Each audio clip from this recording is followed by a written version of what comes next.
Welcome back. Well, here in Canada, only 8% of the top executives at public companies are female. It's not close to 50%, but it's the highest it has ever been in 8 years. That's Jay Rosenzweig is the founder and CEO of executive recruitment firm Rosenzweig & Company, and he's been tracking the data, and he joins us now. And also joining us is Nyla Ahmad, Vice President of Local Digital at Rogers Ventures. Nice to see you both. Thanks for coming in. Good to be here. Jay, let's start with this report that you put out, because you said you put it out with guarded optimism. We've seen the numbers, 8%, so it's a little bit better than the 4.6% when you started issuing this report, but it's not nearly as high. Why is that? Well, if one were to talk about discrimination as being severely prejudicial treatment of women in the workplace, I think we're past those days, which is a great thing. But there are these systematic barriers that I think are still holding women back. The boss wondering if they should give this critical project to a woman because she has 3 kids at home. Well, you know what? Men have 3 kids at home, too. That woman has a husband who also has childcare responsibilities. The Rolodex is still alive and well, where it's easier to recycle old candidates when doing a search, whether it's management or executive recruiting firms. And we know, given the 8% statistic, that the people at the top are male, so you're recycling old male candidates if you don't do the original research. And these are some of the sort of biases and barriers that women face moving forward in order to try and progress. But as I said, there are some very, very encouraging signs, and we could speak to those as well. But the score is still pretty pathetic, isn't it? I mean, you looked at more than 500 named executive officers. These are the top paid executives at big companies. Less than 1 in 10 was a woman. But I believe that there is some inertia. If you look at the fact that 60% of university graduates are now female, if you look at the fact that 50% of our workforce is now female, and if you look at the fact, for example, that 50% of the provincial premiers are now female, representing 87% of the population, coupled with the fact that we have now doubled the numbers, I feel that despite the fact the numbers are low, the inertia is going to continue, and the speed of change, although from a corporate point of view, it's been slower than the other paces of change, I think it'll speed up, and we choose to look at the glasses being half full rather than half empty. Nyla, I want to ask you about this, because a lot of people have been talking about Sheryl Sandberg, the CEO of Facebook's new book that's coming out called Lean In.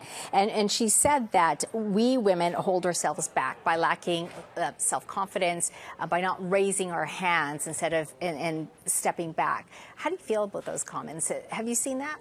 Of course. I mean, I think that it is true for a wide range of reasons that women and girls early on are not playing to win as much as boys are. And I do think that over time that manifests in the workplace, that you may not go as aggressively for, your name being put forth for a job or whatever. But I think that when I look at my daughter, who is 11, and I see her playing hockey, and I see her growing up with very different rules for boys and girls, not the same rigid ones that I grew up with. I hope, like Jay, I am hopeful that, in the future, she will approach her workplace with very different attitudes that I did. You think just in your lifetime there's been a change? I absolutely think it's absolutely tremendous, and it's also driven by parents. And if I look at the way I parent, I'm very conscious of this. And if I have a daughter, I do certain things with greater intent to make sure that she is in her own mind believing that she's entitled to different opportunities and that she has the skills and she should just go for it. So I think that,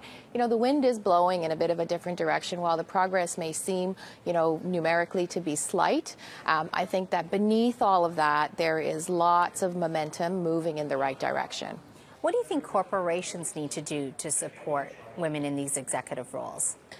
It starts with awareness. I mean, I think that, if in any corporation, everybody that comes to work every day is really motivated by making the company perform the best that it could perform.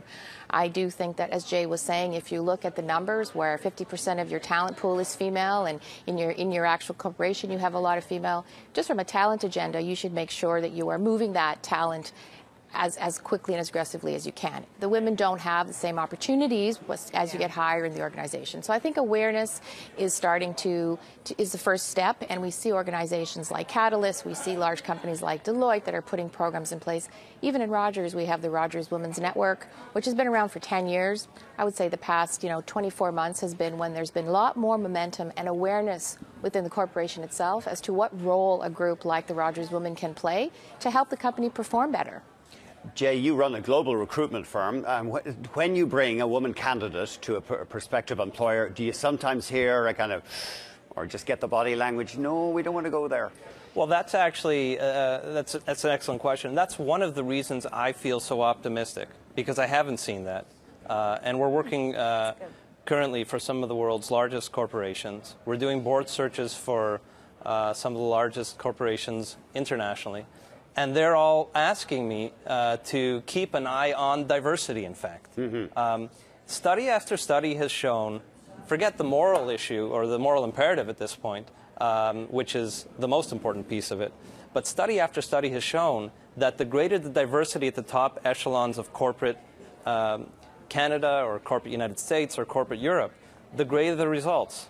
Time and time again, companies have shown that the greater diversity, the greater amount of creativity, the greater the amount of perspectives at the top, the greater the results. And I thought you raised an important point in your report as well, and that is as we see more diversity on the boards, on the board level, that you'll actually see more women being promoted to leadership roles. Well, there's an absolute trickle-down effect. The more women at the top, the greater the remedy of this issue. Because that creates role models for future women. So it's more women at the top, which we're seeing. It's not legislation like some may have suggested. That's a remedy of last resort. It's education, social awareness, corporate commitment by companies such as Bell and Rogers. And at the end of the day, with all of this inertia we're seeing, I feel we won't get to 50%, and 50% might not be the right number, but 8 to 10% is for sure off at the same time. I think also when you look at, you raised Sheryl Sandberg, but when you look at different ecosystems, for example, in the Silicon Valley, tech-based companies, you see a high percentage of women in leadership roles. You see a lot of women that are starting their own companies. And, it's worth looking at that model because also when technology is an equalizer. When you teach someone how to code, you teach someone how to code, whether you're teaching a male or female. So there's a generation, too, where it's really about, you going out there with confidence and doing what you believe in. And so you see that more and more women are actively participating and driving growth. But really, I think it's because that is an ecosystem that's based on innovation. And so if they want their companies to succeed, they're going to make sure that every possible idea, every possible perspective is voiced and that it's taken into consideration. Yeah. And I think that's a really good example. I can't think of an equivalent, though, to a female equivalent to Mark Zuckerberg or Sergey Brin yet. No, but if you look at Marissa Mayer and what she's doing at Yahoo and what she's been doing at Google. She was brought in to turn around a company. Yes. While 2 months pregnant. Yeah. All right. Yeah. Well, thank you both for coming in. Very interesting perspective. Thank you. Our pleasure. That was Nyla Ahmad, Vice President of Local Digital and Rogers Ventures, and Jay Rosenzweig. He's the founder and CEO of Rosenzweig and Company.